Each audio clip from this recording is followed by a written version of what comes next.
और आज भी हम इजी टू मॉडरेट लेवल के क्वेश्चन को देखेंगे तथा हर एक ऑप्शन को अच्छे से डिस्कस करेंगे ताकि एक क्वेश्चन से मल्टीपल क्वेश्चन सॉल्व कर सके। तो वीडियो को स्टार्ट करने से पहले जो भी फर्स्ट टाइम चैनल पर विजिट की हो, चैनल को सब्सक्राइब कर लेना ताकि वीडियो का नोटिफिकेशन आपको मिल सके। और आज की इस वीडियो में मॉडरेट से थोड़ा सा बढ़ के कुछ क्वेश्चन आपको हार्ड भी देखने को मिलेंगे ताकि आपके एग्जाम कॉन्सेप्ट को और भी इम्प्रूव करने में ये मदद करेंगे। तो वीडियो को स्टार्ट करते हैं। फर्स्ट क्वेश्चन है, निम्नलिखित में से द्वितीय विस्थापन अभिक्रिया की पहचान कीजिए। ऑप्शन दे रखा है आपका कि पोटेशियम ब्रोमाइड जो है कि BaI2 के साथ अभिक्रिया करके कुछ ये प्रोडक्ट बना रहे हैं, और सोडियम और क्लोराइड आपस में अभिक्रिया करके सोडियम क्लोराइड बना रहे हैं, और सिल्वर क्लोराइड जो है कि टूट कर Ag और Cl2 में विखंडित हो रहे हैं, और लास्ट ऑप्शन है कोई नहीं है एक से अधिक। तो जो इस क्वेश्चन का राइट आंसर हो जाएगा एक हो जाएगा। क्यों हो जाएगा? क्योंकि आपको पता है कि जो द्वितीय विस्थापन कहने का मतलब है, सबसे पहले तो विस्थापन किसे कहते हैं? जब भी कोई चीज़ एक दूसरे से डिस्प्लेस्ड हो जाए यानी स्थान बदल ले, ठीक है, उसे विस्थापन अभिक्रिया कहते हैं। ठीक है, जैसे कि सपोज दैट मैं ये बता दे रहा हूँ, जैसे कि AB है प्लस C है, ठीक है, कोई प्रोडक्ट को हमने बनाया और A जो है कि C के साथ आ गया B, तो देखिए जो भी प्रोडक्ट था वो उन्होंने अपना स्थान जो है विस्थापित कर लिया। देखिए B पहले यहाँ था A के साथ, अभी B देखिए इधर आ गया, C पहले अकेला था A के साथ विस्थापित हो गया। तो यही है, तो इस टाइप की अभिक्रिया को हमने जो अभी यहाँ बनाया वो हो गया एकल विस्थापन अभिक्रिया। अब द्वितीय विस्थापन अभिक्रिया किसको कहते हैं? जब दो प्रोडक्ट आपस में विस्थापित हो जाए, यानी A B है और C और D है, ठीक है, चार प्रोडक्ट बनाए हमने और चारों ने अपना स्थान विस्थापित कर लिया। A के साथ C आ गए और B के साथ D आ गए। तो हमने देखा कि जो है कि दो बार दोनों ने, एक तो ये भी और इधर भी, दो बार जो हुए विस्थापन हुए, तो इस टाइप की अभिक्रिया को ही द्वितीय विस्थापन अभिक्रिया कहते हैं।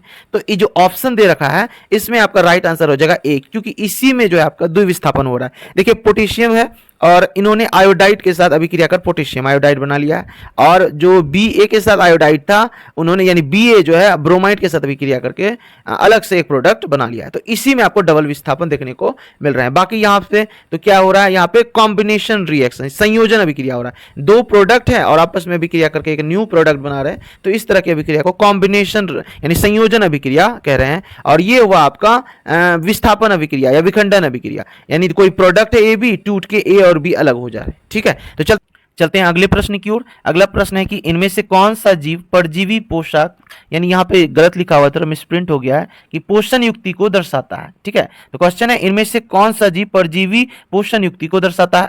ऑप्शन है मशरूम, यीस्ट, कवक, कोई नहीं है एक से अधिक। तो जो इस क्वेश्चन का राइट आंसर हो जाएगा आपका हो जाएगा कोई नहीं। क्यों कोई नहीं हो जाएगा?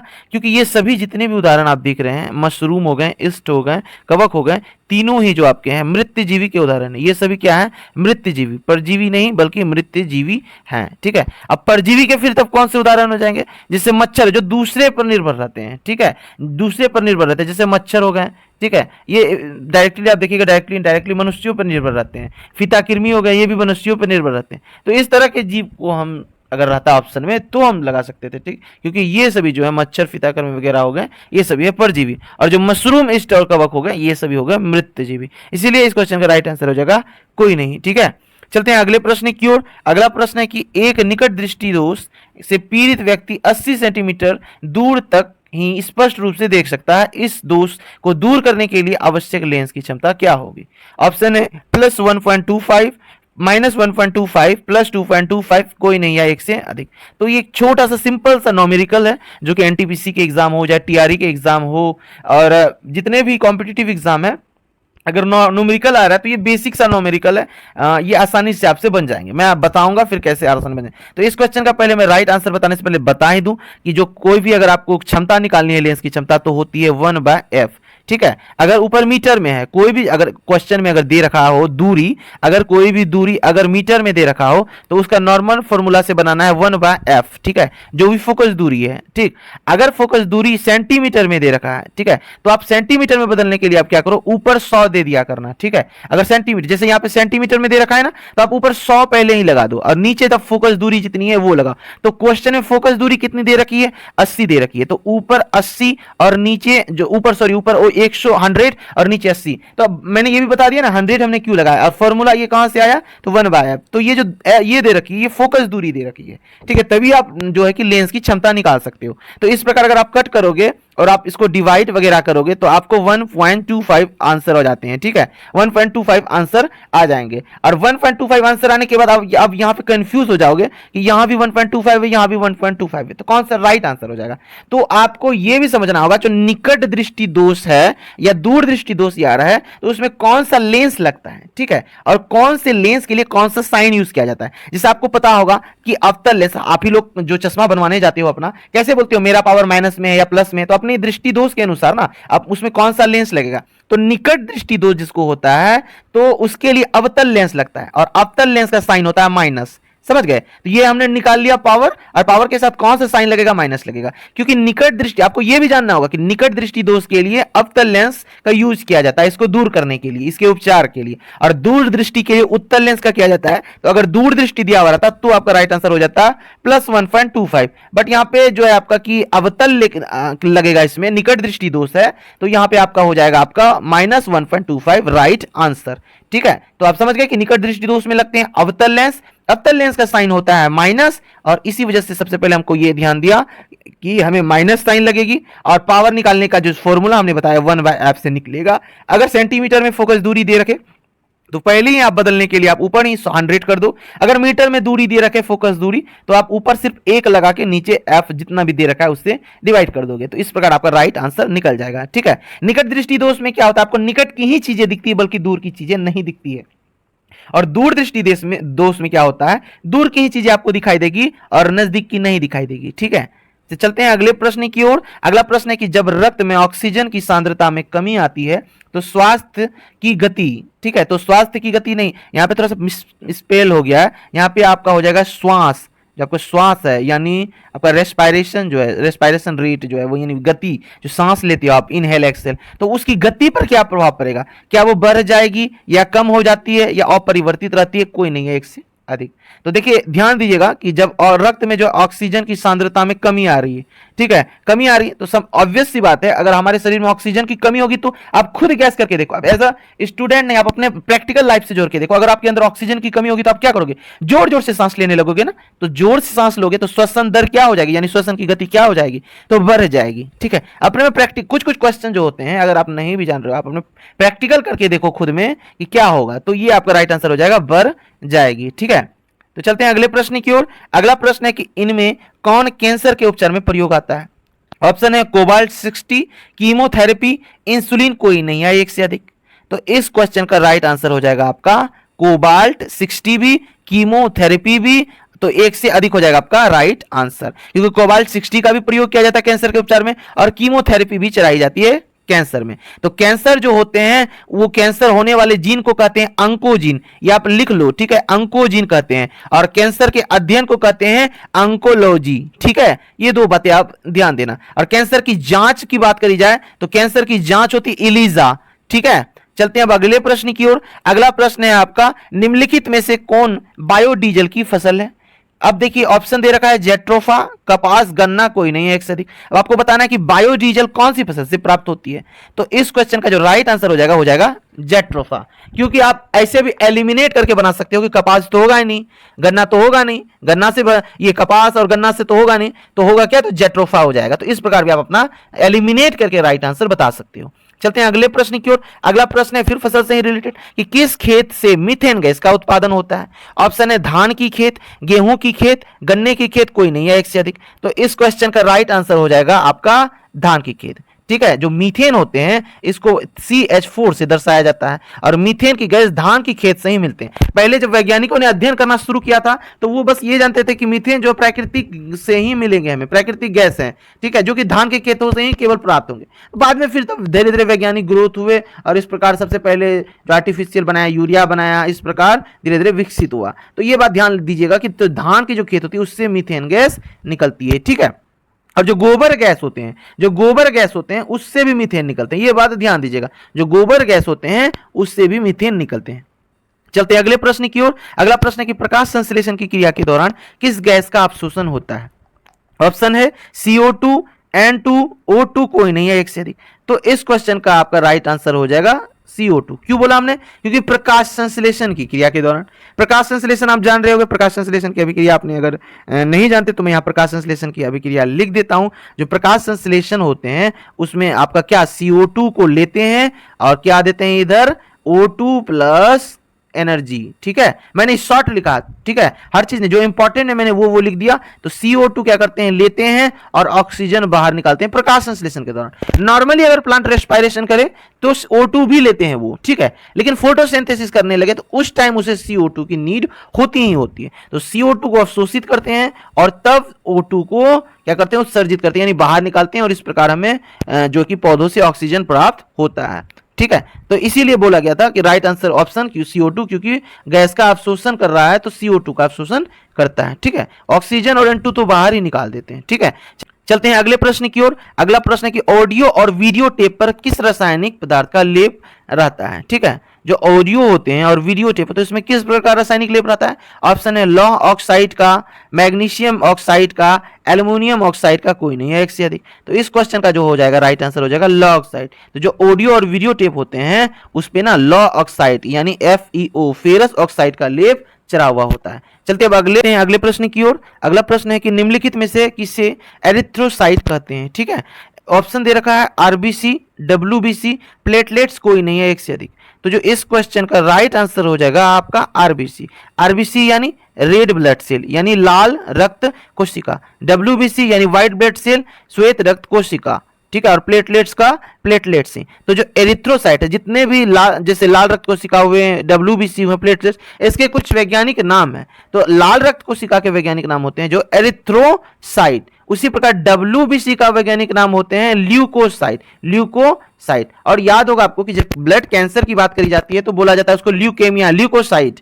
ठीक है, ल्यूकेमिया होता है क्यों? क्योंकि उसमें W, ठीक है, इसीलिए उसको ल्यूकेमिया भी कहते हैं ब्लड कैंसर को। ध्यान दीजिएगा, ब्लड कैंसर को ल्यूकेमिया कहते हैं। और प्लेटलेट्स को बोला जाता है प्रोथ्रोम्बोसाइट। क्या बोला जाता है? प्रोथ्रोम्बोसाइट। तो ध्यान दीजिएगा, RBC को इरिथ्रोसाइट, WBC को ल्यूकोसाइट और प्लेटलेट्स को प्रोथ्रोम्बोसाइट। इस प्रकार आप ट्रिक भी बना सकते हैं, RBC का E, WBC का L, प्लेटलेट्स का P।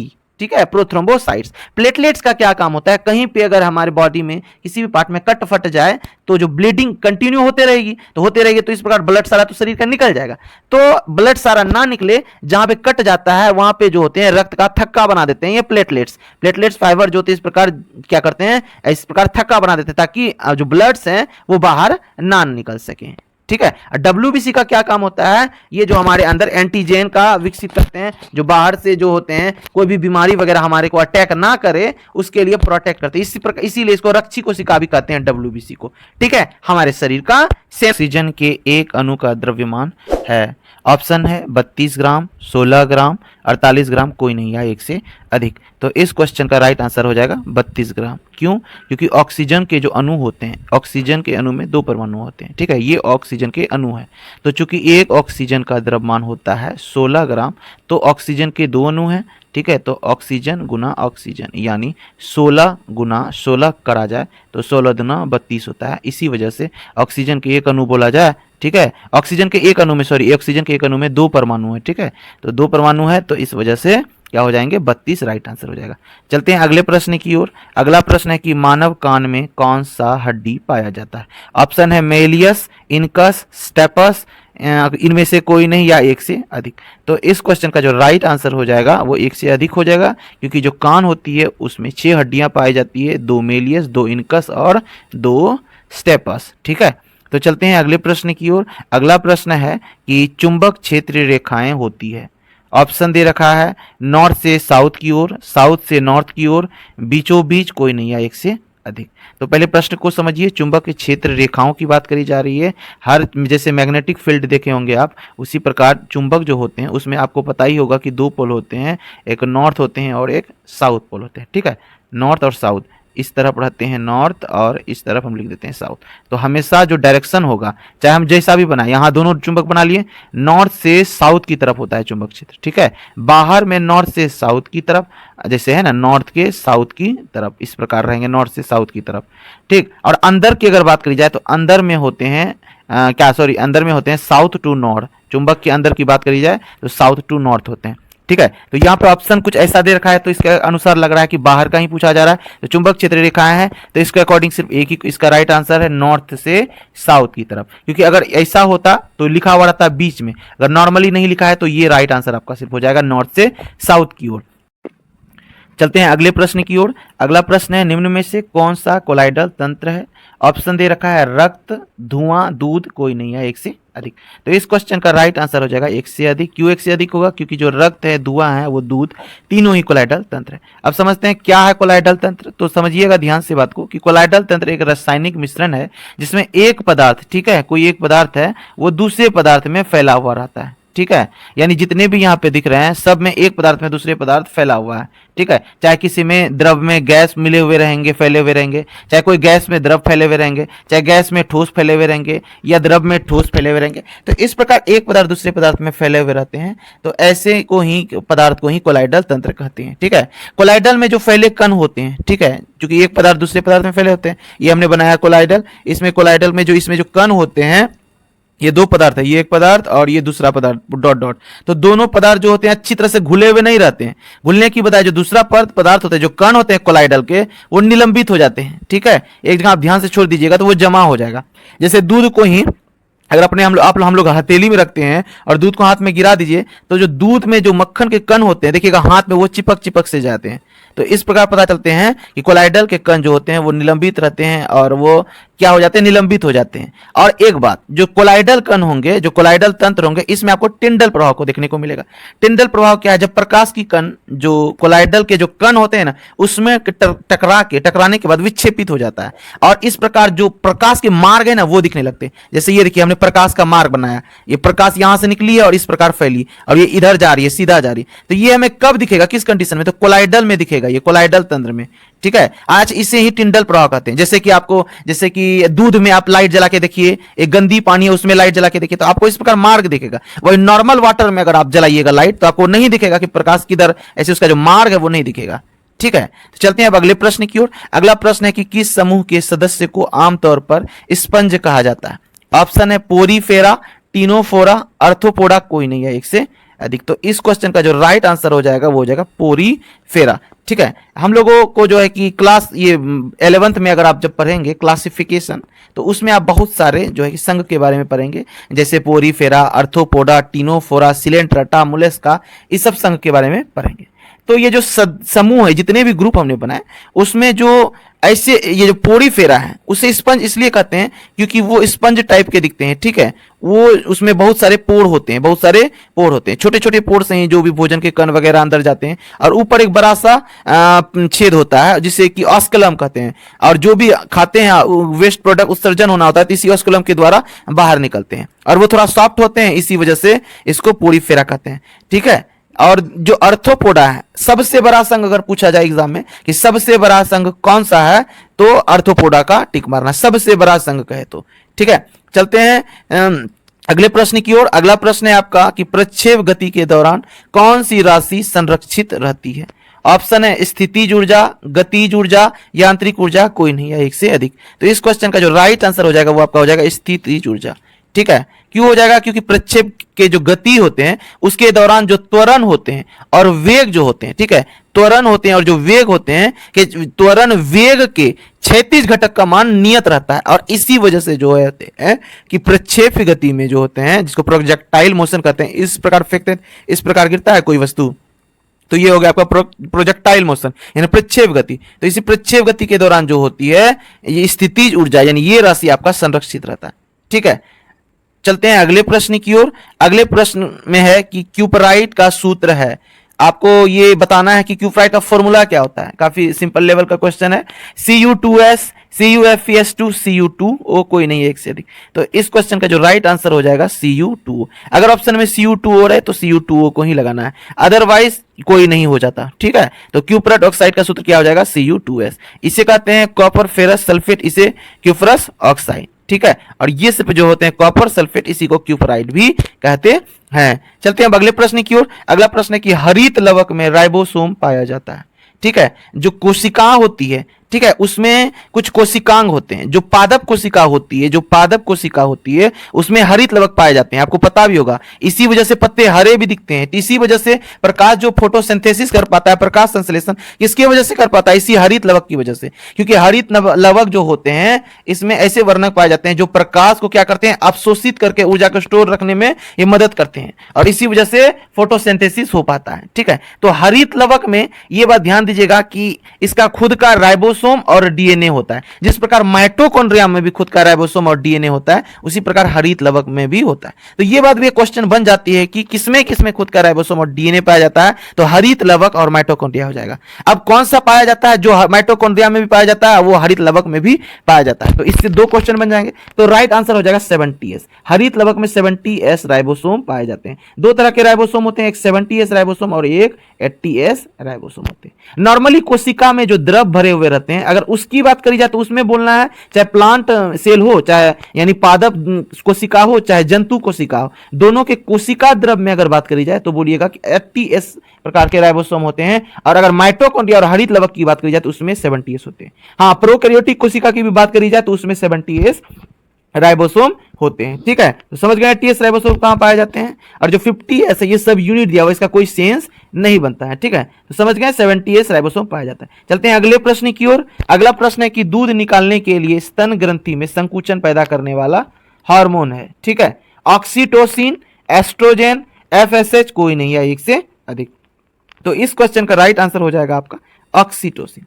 तो सबसे पहले जान लीजिए ऑक्सीटोसिन स्रावित कहां से होता है, जो फीमेल होती है, जो महिलाएं होती है, उसके जो ओवरी होते हैं, जिसको अंडाशय कहते हैं, ओवरी से ये ऑक्सीटोसिन हार्मोन जो होते हैं स्रावित होते हैं। ठीक है, जो कि महिलाओं में दुग्ध निकालने के लिए स्तन ग्रंथियों में संकुचन पैदा करता है। यहां तक कि जब महिलाओं में प्रसव क्रिया होने वाली होती है उस टाइम भी ये ऑक्सीटोसिन हेल्प करता है। जो पेन उठाता है महिलाओं में, वो ऑक्सीटोसिन हार्मोन ही उठाता है। और ये जो एस्ट्रोजन हार्मोन है इसे मेल सेक्स हार्मोन कहते हैं। ठीक है, इसे मेल सेक्स हार्मोन कहते हैं। और FSH का काम दोनों में देखने को मिलेगा आपको, महिला और पुरुष दोनों में।